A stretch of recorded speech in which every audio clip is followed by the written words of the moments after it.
O caso do corpo no tanque d'água em Chichibu, um dos casos criminais envolvendo o sobrenatural mais conhecidos do Japão, tendo inclusive passado na TV japonesa. Agora, pegue algo para comer e beber e apague as luzes porque o vídeo não dá medo.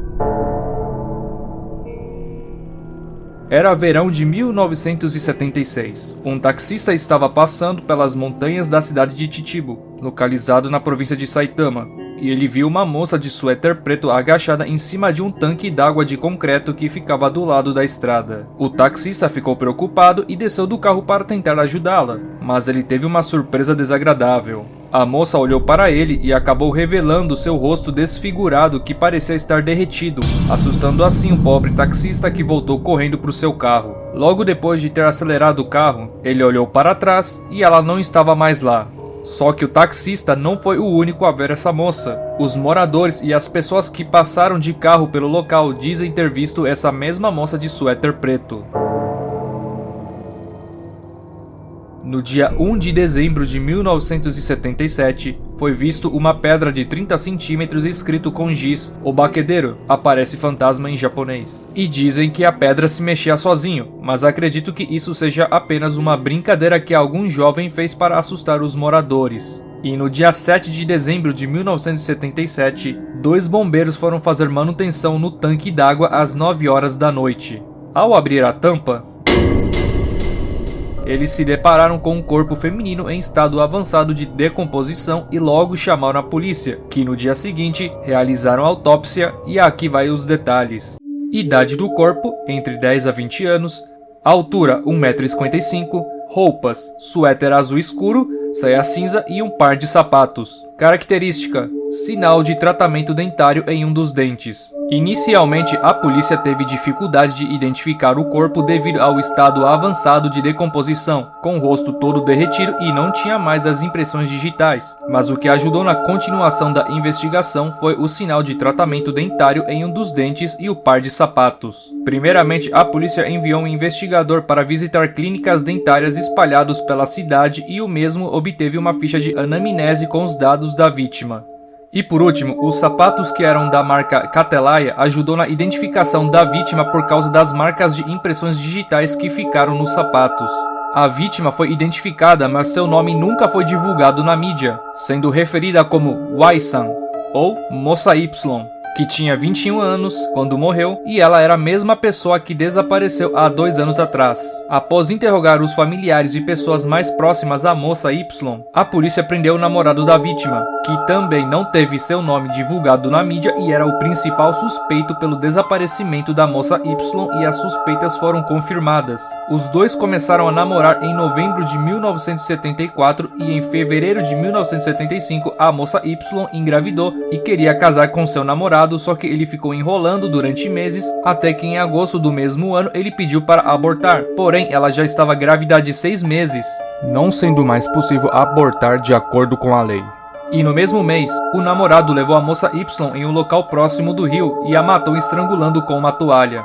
Após cometer o assassinato, ele jogou o corpo da Moça Y dentro do tanque d'água e o corpo ficou esse tempo todo ali sem ninguém perceber.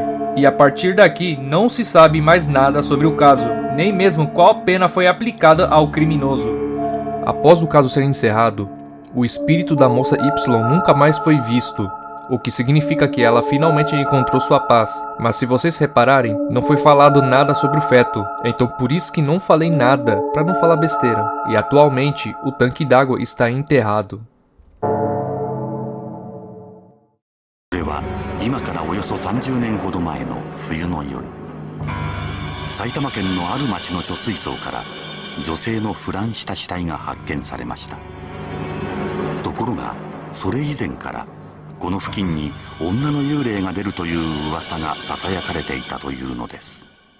死体が捨てられた場所に幽霊が出たんですけれども、死体が発見される前からそういう幽霊の噂がずっとあって、でそれで調べてみたら死体が見つかったっていうケースなので、非常にそういう怪奇事件としても珍しい、本格的と言っていいような、そういう事件なんですね。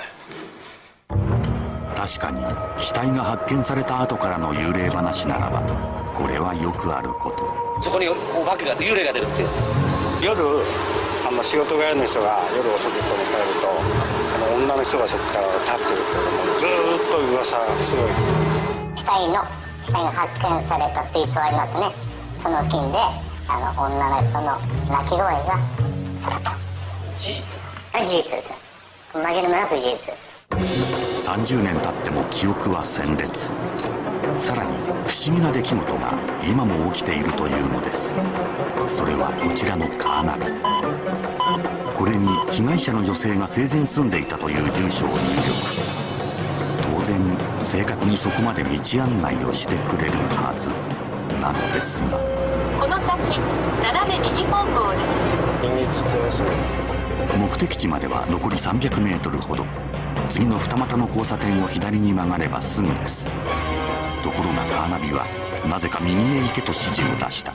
だからこっちじゃなきゃおかしいの。右ってこっちですよ。右ですよね。右だから左折禁止の場所ではありません。でもこっちじゃなきゃおかしいの。そして右へ曲がった途端、まもなく目的地です。女性が生前住んでいたところへ向かうつもりでした。ところがSe houve uma interferência sobrenatural ou foi puro sensacionalismo, não sabemos. E em 2019, o programa Saikyo Eizo Non-Stop contou todo o caso com simulação e teve participação do Sumikura Kaosu, um supervisor de filmes de terror, cameraman e contador de histórias de terror. Ele conta que, filmando com a sua câmera, tentou ir até a casa da família da moça Y, só que acabou chegando também no cemitério onde está o túmulo dela, e quando foi verificar os vídeos no seu notebook, havia 2 vídeos de 2 a 3 segundos contendo a aparição dela. Mas sendo sincero, dá pra ver que esse vídeo é fake. E o vídeo termina por aqui. Espero que vocês tenham gostado do vídeo. Conto muito com o like de vocês. Compartilhem o vídeo nas redes sociais e até mais.